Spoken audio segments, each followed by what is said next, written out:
Ibig sabihin, isa na kayo. Ikaw, Richard, pag-aari mo na si Ben, at ikaw naman Ben, pag-aari mo na si Richard.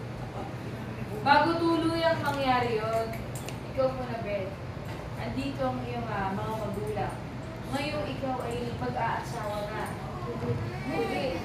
Bagamat umulit, pero ano ba ang mensahe mo sa iyong mga magulang? Sana ano man yung mga decision ko sa buhay, lagi kayong yan lang po. Support.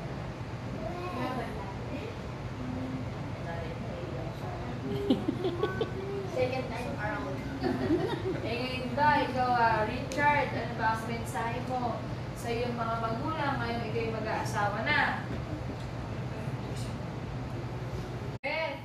Sigurado ka na ba at sumasang-ayon ka ba na maging asawa ni Richard na narito ngayon, alinsunod sa ating batas at alinsunod sa ating pananampalataya? Awa ko ng Diyos, pinag-isipan ko naman siya 101 times. Okay po. Buong puso mong pinagkakaloob ang iyong sarili kay Richard bilang kanyang asawa. Congrats mo na. O, ikaw naman yung tatanong ko, Richard, ha? Richard! Sumasang-ayon ka ba na maging asawa ni Beth na narito ngayon, alinsunod sa ating batas at alinsunod sa ating pananampalataya? Buong puso bang pinagkakaloob mo ang iyong sarili kay Beth bilang kanyang asawa? Richard! Hindi ka na palilingon sa iba. Saksihan na namin mga ninong at ninang.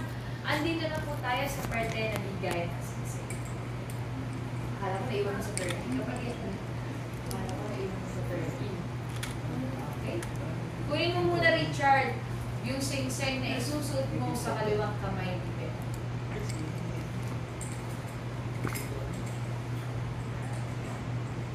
Richard, kagaya kanina, ulitin mo lang din yung sasabihin ko bago mo isuot sa kaliwang kamay ni Beth ng singsing.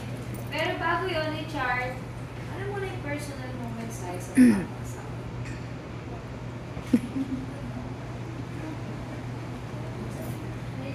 Hey!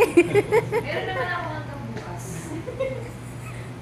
Text na lang daw po. Ay, hindi ako makaka-text.